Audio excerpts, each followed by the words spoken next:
Привіт! В цьому відео я тобі розповім, як почистити дренажні отвори на лагуні третього покоління. Знаходяться вони по боках, з правої і з лівої сторони, ось тут під пластмасою. І для того, щоб дістатися до них, потрібно буде зняти весь цей пластик, а також очисники скла. Тож почнемо саме з очисників. Ковпачки знімаються за допомогою прямої викрутки. Все, що потрібно, просто піддіти їх і стягнути догори. Далі я використовував рідкий ключ, тому що я не знаю, коли їх останній раз знімали і в якому вони стані. Трохи почекавши, стандартним ключем на 16 для Renault викручую дві гайки. У мене вони пішли без проблем, особливо після рідкого ключа.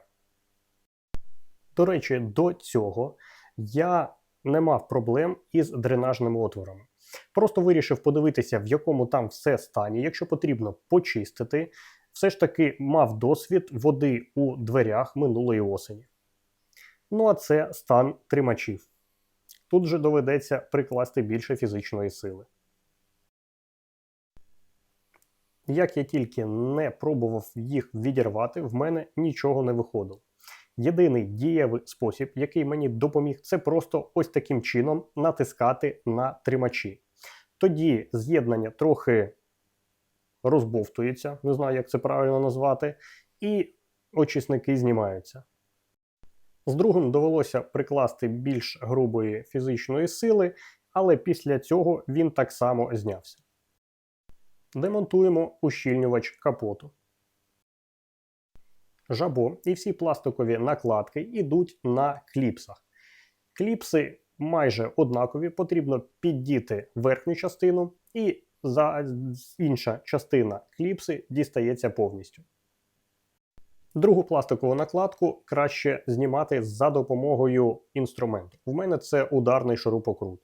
Голівка на 10 і торкс на 30. Хоча замість торксу так само можна використовувати ту саму голівку на 10. І тут у нас вже буде доступ до трапеції, яка відповідає за склоочисники. Вручну я зміг відкрутити тільки один болт. Кому потрібен доступ до трапеції, будь ласка, ось він. Далі, так само на кліпсах, які потрібно так само піддіти або викрутити середню частину, і кліпса повністю дістається, тримаються бокові накладки під капотом. Знімаються просто догори і вперед. В задній частині є направляюча, яку краще не зламати, коли будеш діставати її. Знімаємо всі направляючі і тут маємо доступ до амортизаторів. І ось нарешті наш дренаж. Він у мене в гарному стані. Так, є бруд, але без нього нікуди.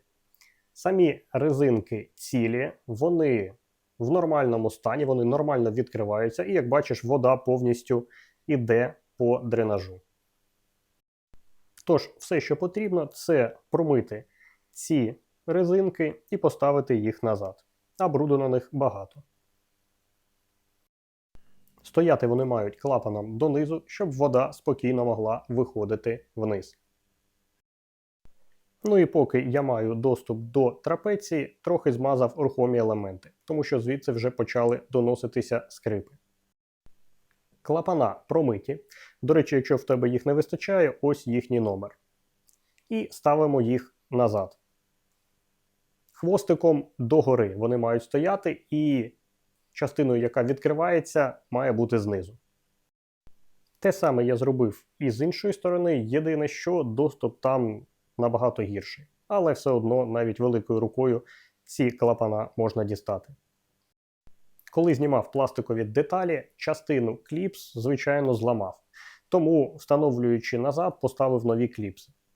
На щастя, взимку замовив кілька комплектів різних кліпс, тому що розумів, що ще полізу кудись в автомобілі, і так чи інакше вони мені знадобляться. Вся процедура від початку до кінця в мене зайняла десь хвилин 30, при тому, що я нікуди не поспішав. Інструменти, які тобі знадобляться, це ключ на 16, голівка на 10 і, в принципі, все. Ну і пряма викрутка. Тож, якщо вода в тебе йде погано, потрібно їх почистити. Дякую за перегляд і буду вдячний за лайк.